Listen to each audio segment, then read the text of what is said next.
What would you do if you found a spell book that could make your wildest football fantasies come true, only for 3 of your so-called closest friends to try and stop you? That's exactly the situation lifelong Dallas Cowboys fan DeAngelo Appleton finds himself in the story I'm about to tell you. Now, his world looks a lot like ours. Same teams, same heartbreak, same overpriced stadium fountain drinks. Only in his world, magic is real. Or at least it was until the last sorcerer died off and took the secrets of the universe with him. But to sort of quote Dr. Ian Malcolm from Jurassic Park, magic finds a way. And unfortunately, it's landed in the hands of one fan base unhinged enough to misuse it. The Cowboys fan, foaming at the mouth for glory. A teenager ready to summon whatever dark thing might be willing to answer that call, with one goal in mind: to reignite the dynasty that once was at all costs. But the real question is, can his friend stop him before it's too late?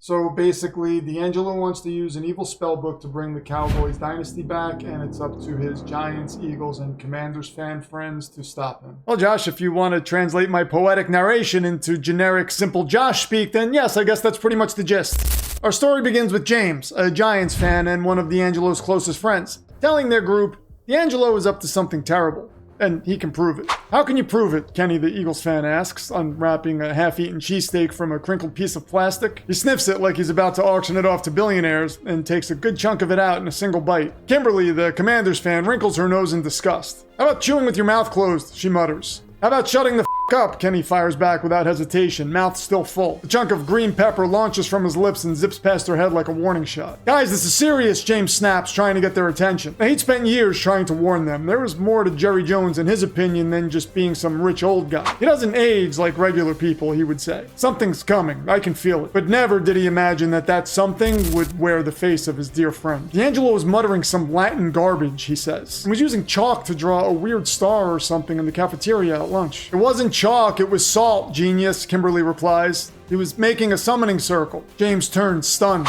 How do you know?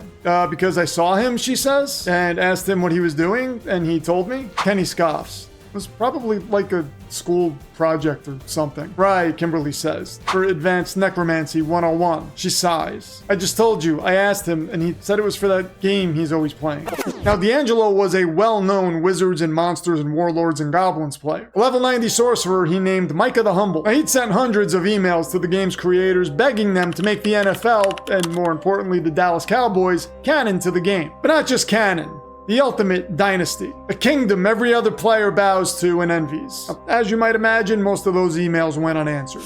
Except for one. An automated reply that simply said, message undeliverable. Now, of course, this sent DeAngelo into a fit of rage. See, it wasn't enough that he had to listen to his parents, who were both Cowboys fans, drone on and on and on every single day about the Jimmy Johnson dynasties that he was not around to witness. But now, not even his escape, his second life, where maybe he could pull the strings a little and get the Cowboys to become something he'd always dreamed of, was ignoring him. Now, being someone who had spent most of his young life working on computers, or as Kenny liked to call him in his ogreish manner, a four-eyed tech geek, DeAngelo took to the internet, and he went deep, deeper than most would dare, until he landed somewhere where no fan should ever end up, the dark web. And after weeks of poking and prodding around, he finally came across a mysterious man who had something to offer. Something he described as a legit grimoire from probably the olden days. I think it could totally conjure magic and stuff. That was the actual description.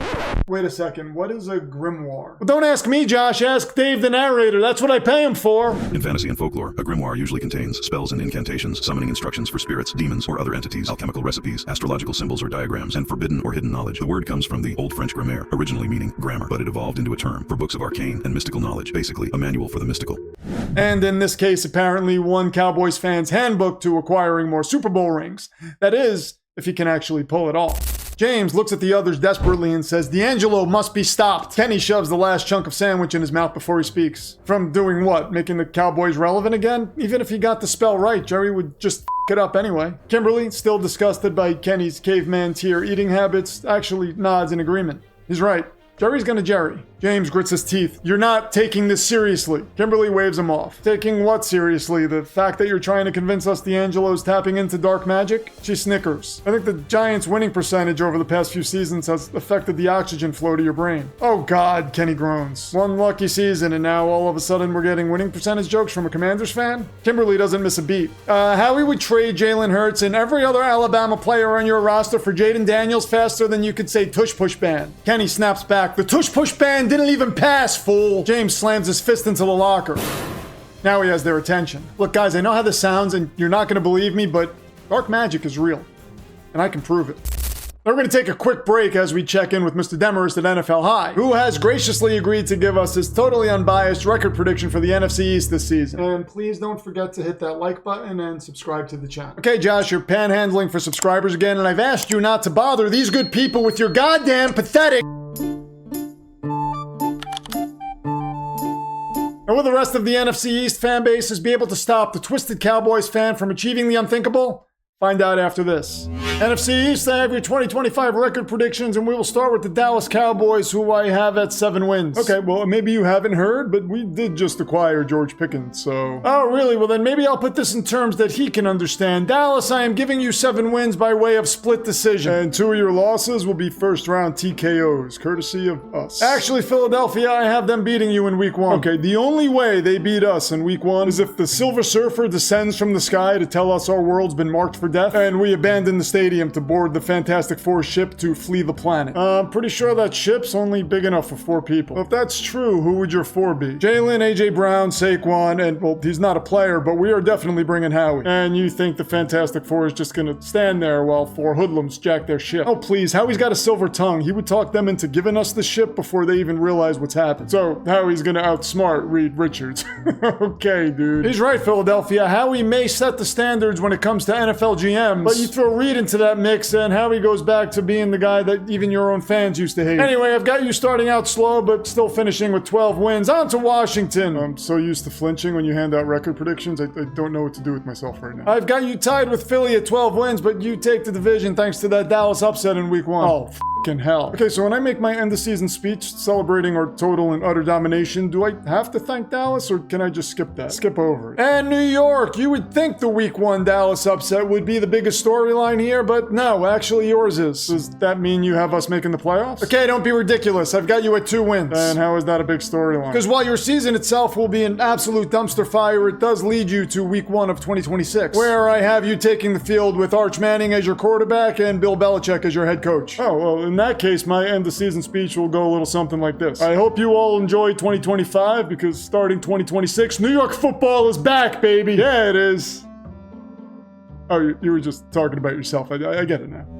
And so the story continues. Thank you, Dave. Now, D'Angelo sits in the quiet of his room reading his haunted grimoire by candlelight. He whispers the Latin slowly, carefully, making sure every syllable lands just right. And the book glows brighter with each word, and then dies down again, laying in his lap with a faint, pulsing energy. D'Angelo grins. He knows he's close. But just then, his bedroom door bursts open. And the overhead light flicks on, breaking his concentration. D'Angelo snaps the book shut. His father stands in the doorway with a big grin on his face. A little dark in here, don't you think? What you reading? D'Angelo sighs. School thing. He adjusts his glasses and does his best to try to hold in his rage. You should really knock, you know. His dad nods and glances around the room as if D'Angelo had just told him a mildly funny joke. Dinner in 2, he says, and adds, 2 is Lynn Elliott's number, by the way. He was the Dallas Cowboys kicker when they won the '92 Super Bowl. D'Angelo pulls in his breath and closes his eyes. I know, Dad. His dad keeps going. They cut him the following season. D'Angelo cuts him off. After 2 missed field goals, starting 0-2. I know all this, Dad. Look, I'll be down in a minute, okay? Okie doke, his father says, and closes the door. D'Angelo stands there, biting his lower lip, staring at the book. This won't do, he mutters. And then he glances over at the window.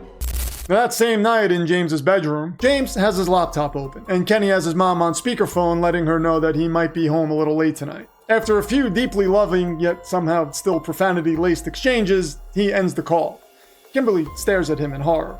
Here, James says, pointing at the screen. Roman Williamson. Roman Williamson, Kenny says. Wasn't he that Steelers receiver who went nuts and then they traded him and then he went even more crazy and then just kind of disappeared? No, Kimberly says. That was... Well, actually, it could have been a number of guys. James shakes his head. No, Roman was a Giants fan, born the day after they won the '91 Super Bowl. All his family ever talked about was that game, how incredible it was, how he would never see anything like it in his lifetime.